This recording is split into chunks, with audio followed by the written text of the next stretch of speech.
যত ভাবনা ছিল, যত স্বপ্ন ছিল, সব দিলাম তোমায়, সব দিলাম তোমায়। তুমি নেবে কি আমায়, ডেকে নেবে কি আমায়? আশা করি সবাই খুব ভালো আছো। আমি আজকে একটা অন্যরকম রেসিপি নিয়ে এসেছি। রোজ তো ডিমের ঝোল খায়, ডিম কষা খায়, ডিম সিদ্ধ খায়, ডিমের পোচ খায়। তো আজকে আমি ডিম পোস্ত করব। এটা আমি ফার্স্ট টাইম করছি, ট্রাই করছি। জানি না কেমন হবে, আগে কোনো দিন করিনি। পোস্ত দিচ্ছি, চারমগজ দিচ্ছি, আর ডিমগুলো ছাড়িয়ে নেব। ডিমগুলো সিদ্ধ হয়ে গেছে, আর দুটো লঙ্কা দিয়েছি। তো প্রথমে কড়াইয়ে তেল দিলাম, আর ওদিকে ওটা মশলাটা বেটে আনবো। পোস্ত আর চারমগজ সেরকম বিশেষ কিছুই লাগে না ডিম পোস্ততে, কিন্তু দেখি ট্রাই করে কেমন হয়। তোমরা করে খেয়ে দেখো কেমন হয়েছে, আমাকে কমেন্ট বক্সে অবশ্যই জানাবে।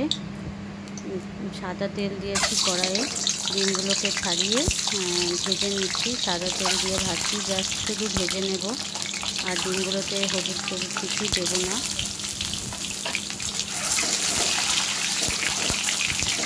ডিমগুলো হালকা করে ভেজে নেব, বেশি পোড়াবো না। বেশি পোড়ালে কালো কালো মতো দেখতে হবে, ওই জন্য হালকা জাস্ট একটু লাল লাল হবে। আর ভাজা হয়ে গেলে তুলে নেব ডিমটা।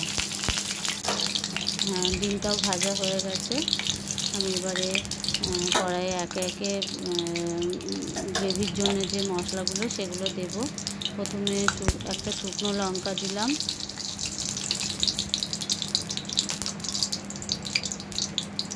একটু তেজপাতা দিলাম একটা,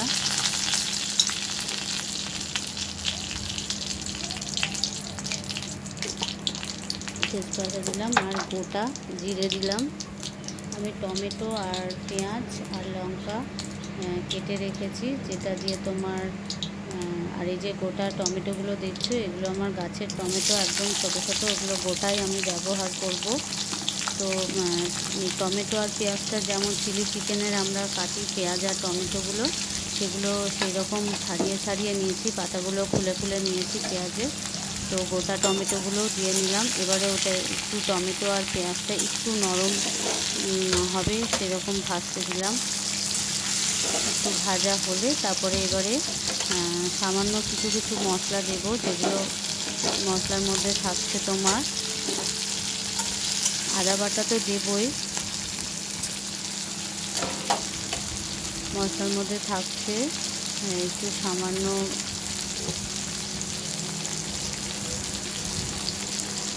প্রথমে নুন দিয়ে দিলাম, যাতে টমেটোটা আর পেঁয়াজটা নরম হয়ে যায়, তাড়াতাড়ি ভাজা হয়ে যায়, সেই জন্য সামান্য নুন দিয়ে দিলাম।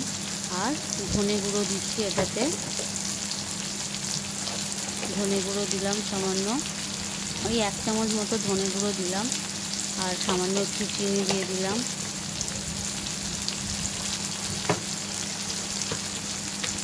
ছোটো চামচের 1 চামচ লঙ্কা গুঁড়ো দেব, লাল লঙ্কা গুঁড়ো দিলাম।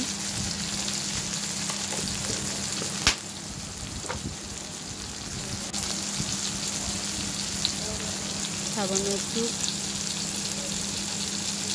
এই যে জিঞ্জার আর গার্লিক যে পেস্টটা আছে, এটা একটু সামান্য দিলাম। এই পেস্টটা এত সুন্দর, অনেকে তাড়াহুড়ো থাকে, অফিসে যাওয়ার টাইম হয়ে যায়, মশলা বাটার সময় থাকে না, তখন এই পেস্ট তারা ইউজ করতে পারে, সেই জন্যই মনে হয় তৈরি হয়েছে।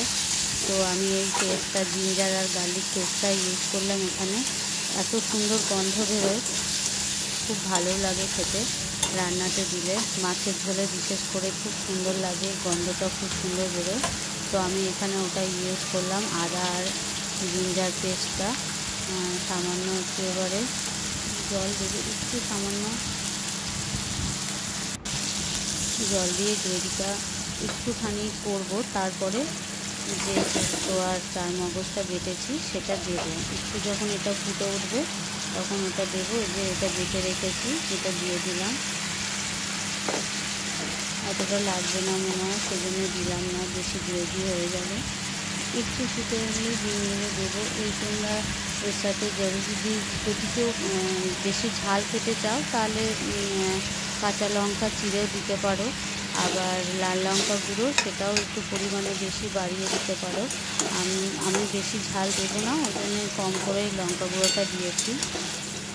এবার একটু গালাগা হলে আমি একটু গ্যাসটা মিডিয়াম ফ্লেমে করে রেখেছি। গালাগা হলে নামিয়ে নেব, একদমই বেশি সময় লাগে না। এটা রুটি, গরম ভাত বা পরোটার সঙ্গে খেতে খুব সুন্দর লাগে। আর আমার ভিডিওটা ভালো লাগলে অবশ্যই লাইক, কমেন্ট আর শেয়ার করবে, আর সাবস্ক্রাইব করে পাশে থাকার অনুরোধ জানাচ্ছি। পাশে থাকলে মোটিভেট হব, আরও নতুন নতুন রান্না তোমাদের সামনে নিয়ে আসতে পারবো। আমি এটা কলা পাতার ওপরে পরিবেশন করছি। কলা পাতা দিয়ে যে স্মেলটা বেরোয় খুব সুন্দর লাগে, আর কলা পাতাতে খাওয়াও খুব ভালো। তো আমি এটা কলা পাতাতেই ডেকোরেশন করে রাখছি, ভাল লাগে দেখতে। বাই বাই, সবাই করে দেখো, ভালো থাকবে।